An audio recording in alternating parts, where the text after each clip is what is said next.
I'm Jackie Doucette, and I'm on a mission to discover exactly what life is like beyond retirement. Join me while I chat with people who've already done it, who've retired to something rather than from something. Let's find out together exactly what's waiting for us when we say goodbye to that 9 to 5. Hi, everybody. Welcome to another episode of Beyond Retirement. Today, I'm really excited to be joined by Eddie Rice. Eddie's a speechwriter and a public speaking coach with over 10 years of experience in the field. He loves creating strong, narrative-driven speeches that focus on balancing emotion and thought leadership content. He's worked with executives, business leaders, nonprofit leaders, and everybody in between. And his book, called Toast, Short Speeches, Big Impact, just hit the stores in April. So Eddie, thanks for joining me today. Thank you, Jackie. It's a pleasure to be here. So I've just said that you've got over 10 years of experience with helping people with speeches. You've obviously done a lot more things in your life. How did you end up in this kind of service to people? I was looking for direction after being an 8th grade science teacher. I enjoyed the work, but at the same time, it just was not the path for me that I realized in life. And I was thinking at that time I was going to be a public speaking coach, but I had very little business sense at that point. I didn't know how to go out and get clients. I didn't know how to set up a website. I didn't know how to do SEO or content marketing or referral marketing, any of those things that I've really built into my business. So instead, I went on to Elance, which was the predecessor to Upwork, and saw that people were posting requests for speeches. And I thought to myself, well, why don't I pivot? I'm a strong writer. I took rhetoric classes in college. I was on the mock trial team. I had been doing Toastmasters and thought, why don't I just do a turnkey service where I can write the speech for someone? And sure enough, I put up a few pitches of my own for people to request my services and to get theirs. And it started my first base of clients. I moved off of Elance and taught myself web design, SEO, content marketing, everything that I needed to know. And I just found that niche where people didn't necessarily want the coaching, they just wanted the writing instead. And I was able to deliver that to them. That's really cool. So 8th grade science to speech writing. That's a little bit of a jump. It is, but I took some lessons from it. I learned how to take really difficult concepts and distill them down into easy to understand concepts. So we were taking high school level material and having to distill it down to the 8th grade level. Right. Plus, I got to present every day, dealt with random questions from the students, and at the same time learned how to budget my content so that I would make sure that I would cover everything in the hour or so that we had in class. That was a very important lesson for me to learn, is just how much content can you truly get through with interruptions, with pauses, with checking for understanding. And that really helped me gauge where I needed to be in the lesson at every single point during the class. All right. And I bet it also helped with keeping people interested, finding the things and the way to deliver them that keeps keeps your class tuned into you would be a key thing in writing a speech, I'd think. Oh, very much. Every day was a multimedia presentation, whether we were listening to podcasts like Radio Lab, watching video clips, to me presenting the material. You had to keep it varied, because if you tried to talk an hour to 8th graders, you're going to lose their attention very quickly. And I don't think adults are too dissimilar from our 8th grade minds. When we have something to listen to, we don't want to be droned to for a very long period of time. Right. I think maybe adults even give you less time than kids do sometimes. They tune you out just as soon as they decide, this isn't for me. Exactly. You got to hit them immediately with what's in it for them, along with an interesting hook, whether it's a story, a great stat that you have to share, or just an encapsulation of the problem you're trying to solve. Those things will help intrigue the audience immediately.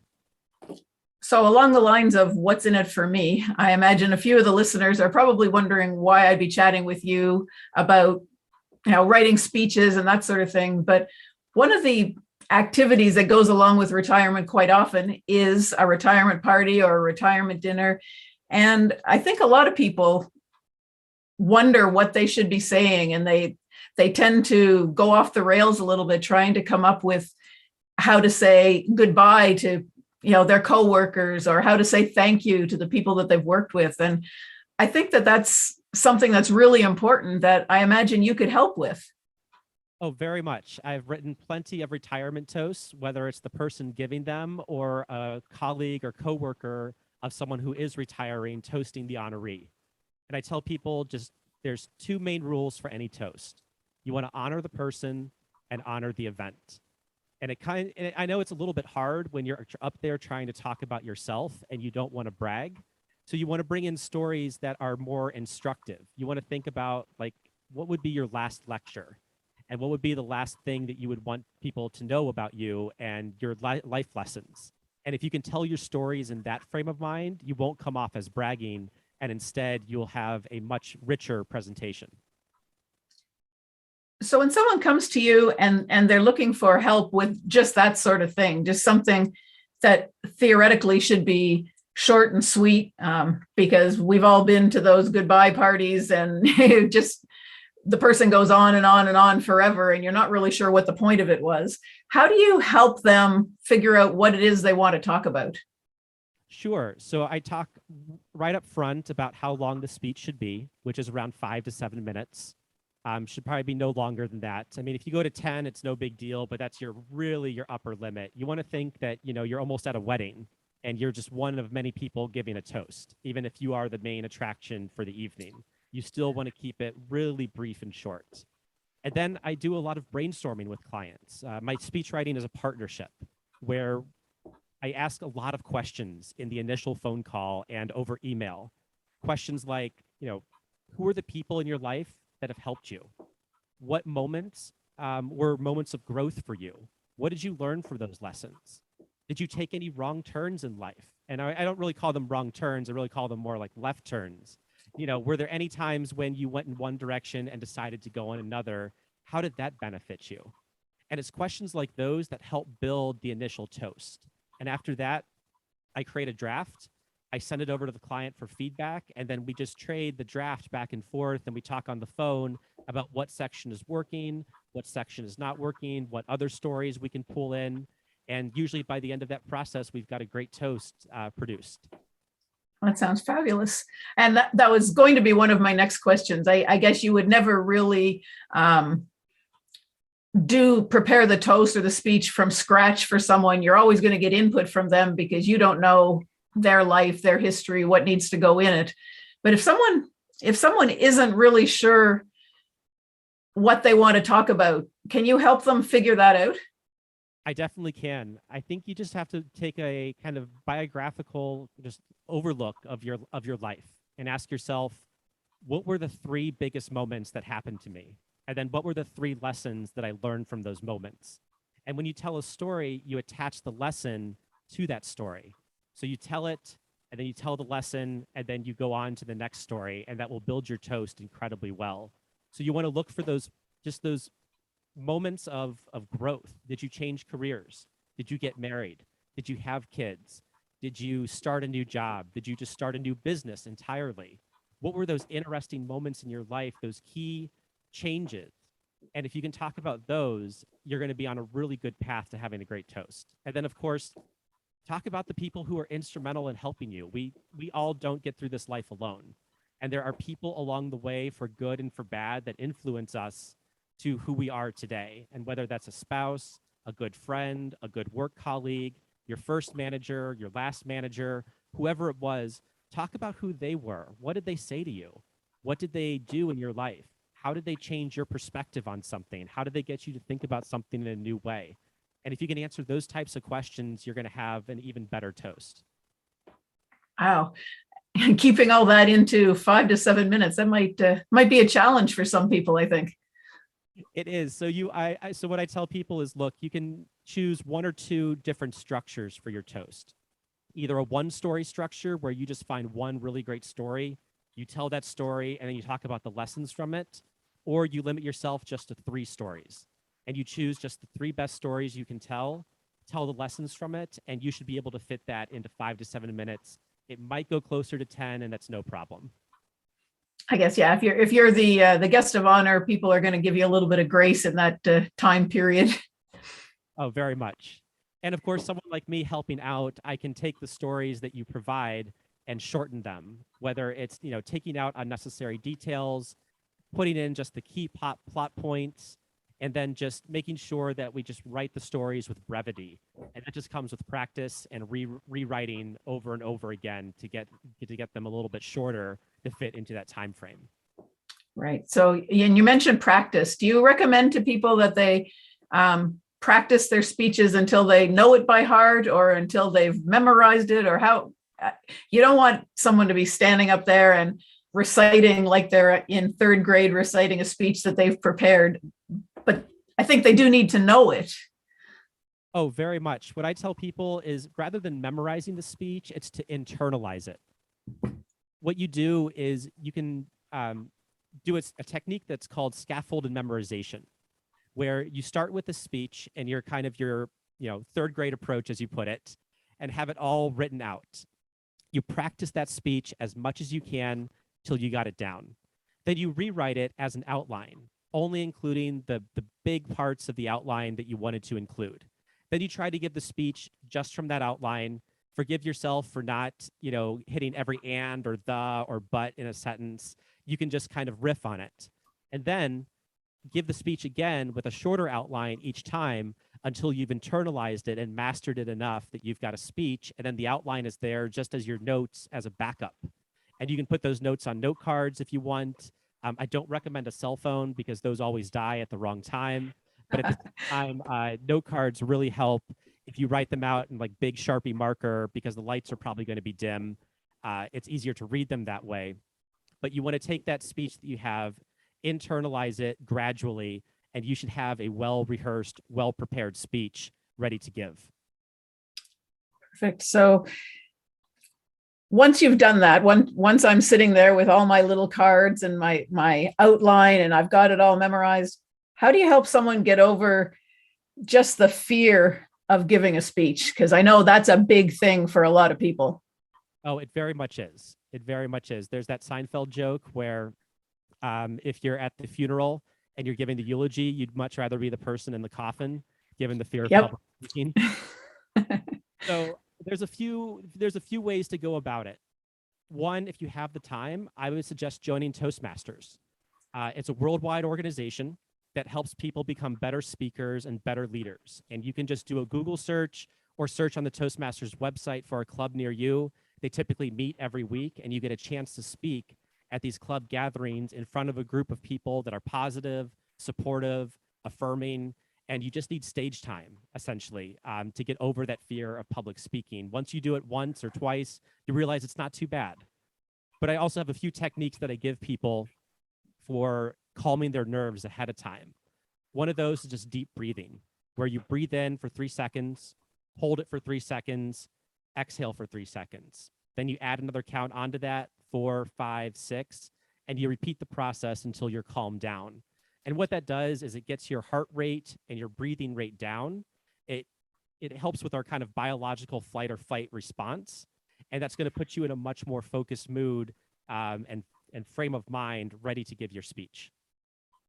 So do you ever do the give the classic suggestions of looking out at your audience and imagining everybody in their underwear or naked, or do you think that works? No, unfortunately, that is just some sort of old wives' tale in the public speaking world. I don't think it's ever worked for anyone.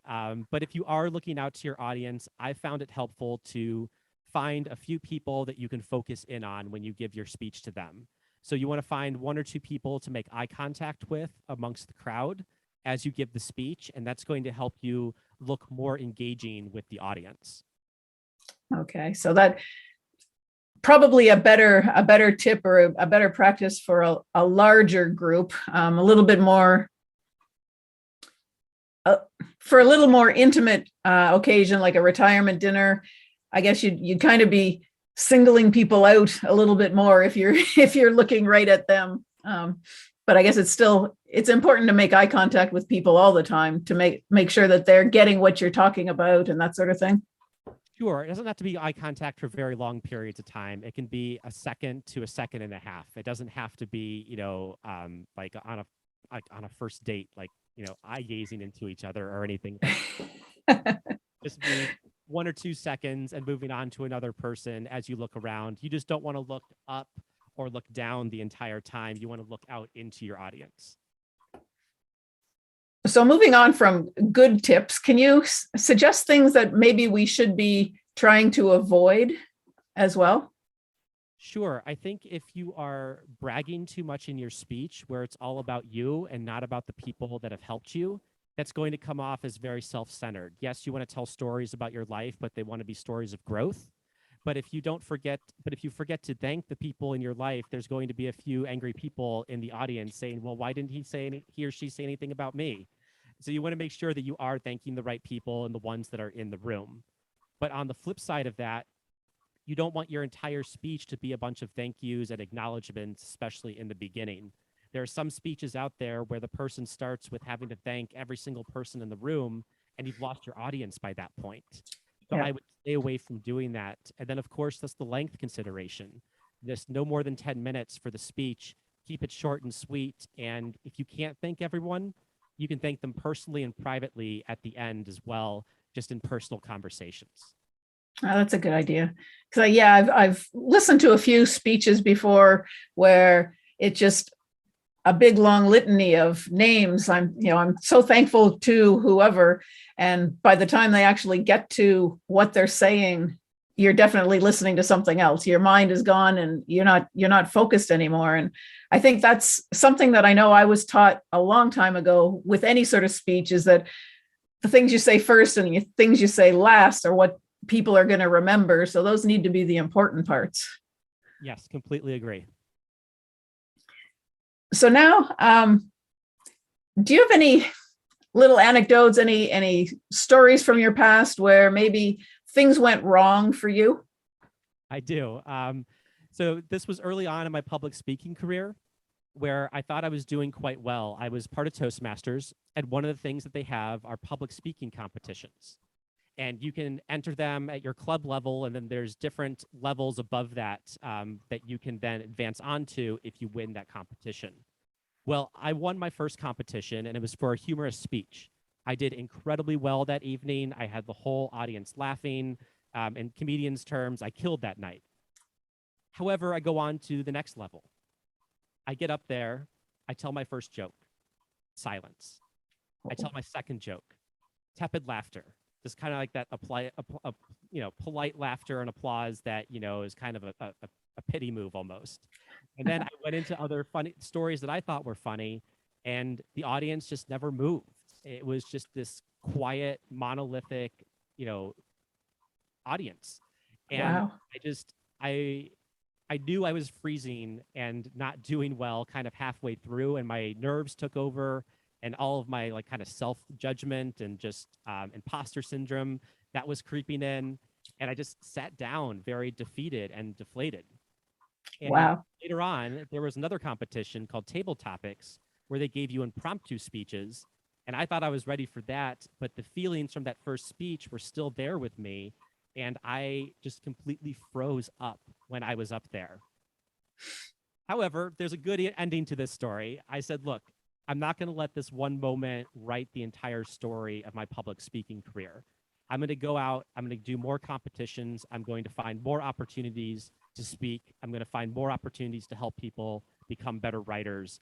And I kept on with it. I kept on with Toastmasters and kept finding opportunities to speak, and have just flourished. And I'm here today to help spread that message that, if you have one time that you bomb at public speaking, don't let that be your personal story. Rewrite your story by going out there and trying again, because it was just one moment that happened in your life. It doesn't have to be the entire story of public speaking that you tell yourself forever. Oh, that's excellent. I like that, because that's something that I think a lot of people do. And especially as you get older, you start looking back at your life, and what you see are the quote unquote failures, the times where you weren't your best. And for some reason, that's human nature, to look at those things and internalize those as the accomplishments that you've made.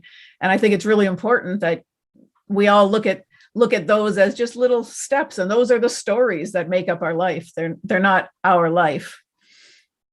Yes, agreed. I think we can just all take lessons from any type of failure that we've had in our life, and just make sure that it's not the story that we tell, that when we instead tell ourselves the stories of our successes as well. Yeah. So just to kind of wrap things up, I know you've given a lot of tips so far on how to make the best of your speech time or your toast or whatever you're doing. What are some final tips that you would give someone who is absolutely dreading the thought of the retirement party or the retirement dinner that they're going to, because they're going to be expected to say something? I think the best thing that you can do is prepare ahead of time. A lot of times we are scared of public speaking because of our lack of preparation. And then second, find somebody to practice your speech with ahead of time. And you want to find what I call a critical friend. It's the friend that doesn't, blast you with positivity about everything. And it's not the person that's completely negative or critical in your entire life. It's that person that can find that middle ground, that can tell you the truth without harming your ego. So find that person in your life who you can practice your speech in front of and get real feedback from them. And that's going to help you get your practice time in ahead of time to give the speech. In addition, one technique that's really helped out a lot of my writers, a lot of the writers that I worked with, is to imagine your speech almost as a letter and to write it that way.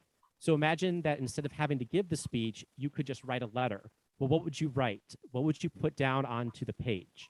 But once you have that letter written, it's just a matter of reading that letter aloud with rehearsal and preparation to your audience, and that's going to be a great toast as well. That's a really good idea. I like that, because most people can write a letter. Right. There's no threat. There's no scariness about that. Awesome. So people can reach you on your website. That's ricespeechwriting.com, correct? That's correct. And that's the best way to reach you? Easily the best place. You can find me on LinkedIn. I'm at LinkedIn/Eddie-Rice. And the rice is spelled just like the food, RICE. Perfect. Well, thank you so much, Eddie, for joining me today. I think you've probably helped a lot of people get over at least some of the little fears that they've got about speech writing, about giving a toast, that sort of thing. I know it's going to help me because I need to do it myself. Oh, wonderful, Jackie. It was a pleasure to be on the show today, and thank you for taking the time to talk with me. And that's it for this episode of Beyond Retirement. Thank you so much for hanging out with me. I hope you enjoyed it. Are you ready to start rocking your retirement? Head on over to www.beyondretirement.ca/rocking it and sign up to plan out your own roadmap for retirement. Don't wait till it's too late.